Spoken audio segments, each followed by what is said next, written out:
Night, March 1964, Queens, New York. A young woman is walking home from work. Her name is Kitty Genovese. She parks her car a short walk from her building. She can already see her front door, 20 steps away. Footsteps behind her. She turns around. A man, a stranger. She runs. He runs faster. When he reaches her, she screams, "Help me, he's stabbing me." Lights come on in the windows above. Curtains pull back. The faces appear. Someone actually shouts down from a window, "Leave that girl alone." The attacker steps back, looks up, walks away into the dark. The lights in the windows go off. People go back to bed. 10 minutes later, he comes back. This time she doesn't scream.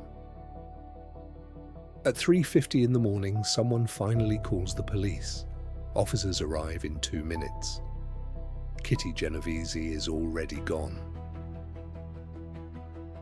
The New York Times later reported that 38 people had witnessed that attack from their windows. The famous number, 38 witnesses, later turned out to be exaggerated, but the psychological question it raised remained. 38 people were watching, and the street stayed empty. Not one person came down. The question isn't what the attacker did. The question is why nobody moved. The 1960s in America felt like progress. Cities were growing, the middle class was expanding, more people lived closer together than ever before. You could live in a building with 100 neighbors and not know a single name. That was new. In small towns, things worked differently. If something happened on the street, people knew each other. That was someone's son, someone's sister, someone's neighbor. But in a big city, people became figures in a crowd. In big cities, people learned a quiet rule. If someone argues in the street, keep walking. If someone shouts from an apartment, close the window. If something strange happens on the subway, look the other way. Not cruelty, habit. A new kind of moral distance had formed. Not physical distance, moral distance. And two psychologists, John Darley and Biblatani, decided to find out exactly what was happening. They were bothered by the same question everyone else was asking after the Genovese story. Was this a New York problem, a city problem, a modern civilization problem, or was something more fundamental going on? So, they built a test. Students were placed in separate rooms and given headphones. They were told they'd be having a group discussion about the pressures of college life. Just voices, no faces. No names. At some point during the conversation, one of the voices, actually an actor on a recording, began to sound like he was having a seizure. He gasped. His words became incoherent. He mentioned he had a condition, that he needed help. Then silence. What happened next depended entirely on one thing. How many other people did the student think were listening? When the student believed they were the only one on the call, they ran for help in under a minute, almost every single time, 85%. When they believed one other person was also listening, it dropped to 62%. When they believed 5 other people were also on the call, only 1 in 3 did anything at all. Someone was having a seizure, and 2 out of 3 people sat quietly in their rooms and waited for someone else to handle it. This wasn't New York City. This wasn't the 1960s. This was a controlled university lab, and the result was the same. The problem wasn't the place. The problem wasn't the era. The problem was the number of people in the room. The more people who could potentially help, the less likely any of them were to do it. They called it the bystander effect. And once you see it, you start to see it everywhere. So, what is actually happening inside a person when they freeze? It's not one thing. It's three. Three separate mechanisms that fire at the same time, and together they can stop almost anyone. Gear 1. Diffusion of responsibility. Picture this. You're sitting alone in a waiting room. Suddenly you hear a crash from the next room, a groan, then silence. Who should check on that? You. Obviously. There's no one else. Now picture the same waiting room, but with 15 other people in it. You hear the same crash, the same groan. Suddenly it's not so obvious. Someone closer to the door should go. Someone who works here probably knows. They probably already pressed a button somewhere. Responsibility behaves strangely in crowds. When you're alone, it belongs entirely to you.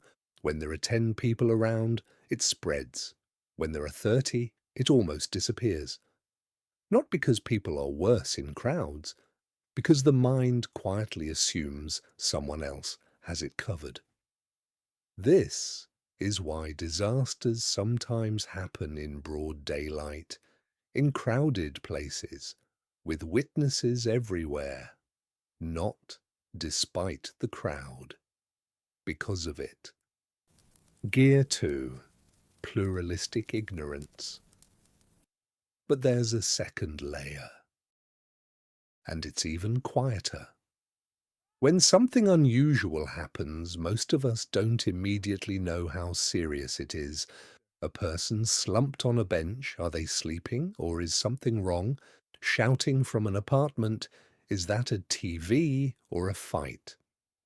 In that moment of uncertainty, we do what humans have always done. We look at each other. If everyone around us looks calm, we tell ourselves it must be fine. We adjust. We relax. We decide it's nothing. Here's the problem. Everyone else is doing the exact same thing. Looking at you, seeing that you look calm, deciding it must be fine. The whole crowd arrives at the same conclusion. Nothing serious is happening, even though every single person privately feels something might be wrong. Dali and Latané called this pluralistic ignorance. Everyone performs calm, so everyone believes in a calm that no one actually feels. It happens in offices. When a project is clearly going wrong, but no one says it out loud because everyone else looks confident. Everyone assumes they are the only one who doesn't understand, so nobody asks the question that everyone has. It happens on airplanes. When a passenger notices something that looks wrong on the wing, but glances around, sees everyone reading their magazines and decides, I must be mistaken. We look at other people to decide what's real, and when everyone does that at the same time, the crowd goes blind together. Gear 3. The fear of getting it wrong. Now add one more layer. Imagine you decide to act. You rush over to someone who's fallen on the sidewalk. You kneel down. You ask if they're okay. And he looks up at you slightly annoyed and says, I just tripped. I'm fine. Everyone around saw that. You overreacted. In public. In front of strangers. That feeling, embarrassment, the fear of being the one who panicked over nothing, is a surprisingly powerful break. We've all been taught in 1,000 small ways not to make a scene. Don't be dramatic. Don't overreact. Read the room. And in a crowd, the room is always telling you, nothing to see here. So you hesitate. A second passes, then 5 seconds. Then you've waited so long that acting now feels even more dramatic than it would have at the start, and so you wait a little longer. The window closes. So in a crowd, 3 brakes fire at once. Someone else will handle it. Everyone looks calm, so it must be okay. If I'm wrong, I'll look like a fool. None of these thoughts come from cruelty. They are completely normal human reactions. And that's exactly what makes them so dangerous. You don't have to imagine this. You've probably already seen it. A school hallway, or a parking lot after class, or a courtyard. A group of kids forms a circle. In the middle, one kid. Something is happening to that kid. Around the circle, phones go up. Some kids film, some just watch, some look visibly uncomfortable, shifting their weight, looking away, looking back. Almost nobody steps in. These aren't strangers. They go to the same school. They sit in the same classrooms. Some of them have known each other since kindergarten. And still, the circle holds. Let's go inside those heads for a second. The kid filming thinks, I'm not the one doing anything wrong, I'm just watching. Everyone else is watching too. The kid at his shoulder thinks his actual friends should be the ones to stop this, not me. I barely know him. The kid who feels sick about it thinks, if I say something and nobody backs me up, I become the next target. I've seen it happen. The kid at the back of the crowd thinks, I can't even really see what's happening from here.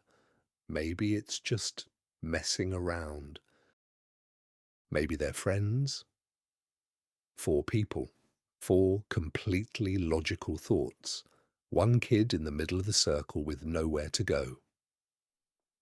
And there's one more person in this story.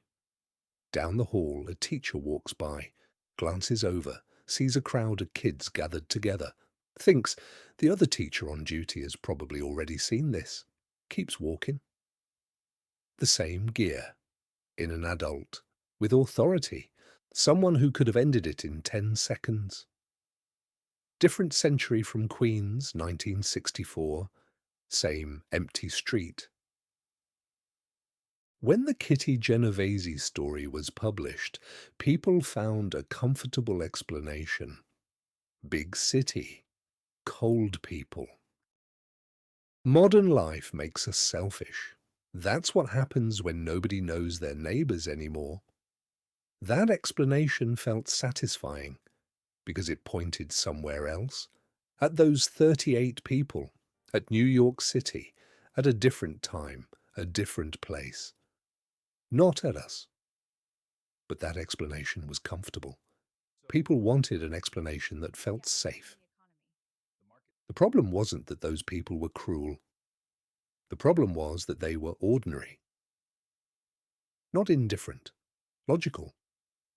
Each person thinking separately made a reasonable calculation. Oh, someone already called. It probably isn't as serious as it sounds. Someone else is better positioned to help. Every calculation made sense on its own, and together they produced a disaster. There was no villain in those windows that night, just 38 ordinary people, each convinced that someone else had it covered. And here is what makes this genuinely unsettling. Those 38 people woke up the next morning, read the newspaper, saw their own building in the story, and felt, what? Shame, probably, confusion, the certainty that they would have done something if only they had realized.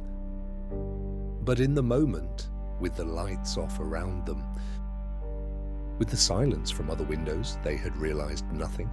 The system had worked exactly as designed. The system produced paralysis from perfectly decent human beings. And that is significantly more frightening than cruelty, because cruelty is easy to spot. This is invisible. Dali and Latané found something they didn't expect. When people were told about the bystander effect before the experiment, when they actually understood the mechanism, their behavior changed. Not completely, but measurably. Knowing about a trap usually doesn't help you avoid it. But with this one, understanding the system actually shifts your behavior. Not through guilt, not through telling yourself to be a better person, not through inspirational speeches about courage, just by knowing when a crowd is quiet, that silence is not evidence that nothing is wrong. It might just mean that everyone is watching everyone else and waiting for the same signal from you. There's one thing that breaks the spell. Not shouting, "Someone call 911" into a crowd, but pointing at one person. You, in the red jacket. Call 911. You, by the door. Go get help. The moment responsibility lands on one person, it stops dissolving, and that person almost always moves. Here's the hardest part of this story. When most of us imagine ourselves in that night in Queens, we picture ourselves as the one who steps out the door, the one who calls, the one who doesn't just stand at the window, the one who acts. We're sure of it. It feels obvious from here. The people in those windows almost certainly felt the same way about themselves. These weren't people who thought of themselves as cowards. They were people who just hadn't yet understood what system they were inside. And the street stayed empty. Not because they were bad people, because they were in a system that neither they nor anyone else at the time fully understood. Most people believe they would be the one who acts. Psychology suggests otherwise. The bystander effect doesn't require cruelty. It doesn't require indifference. It doesn't even require fear. It only requires a crowd and a moment when nobody goes first.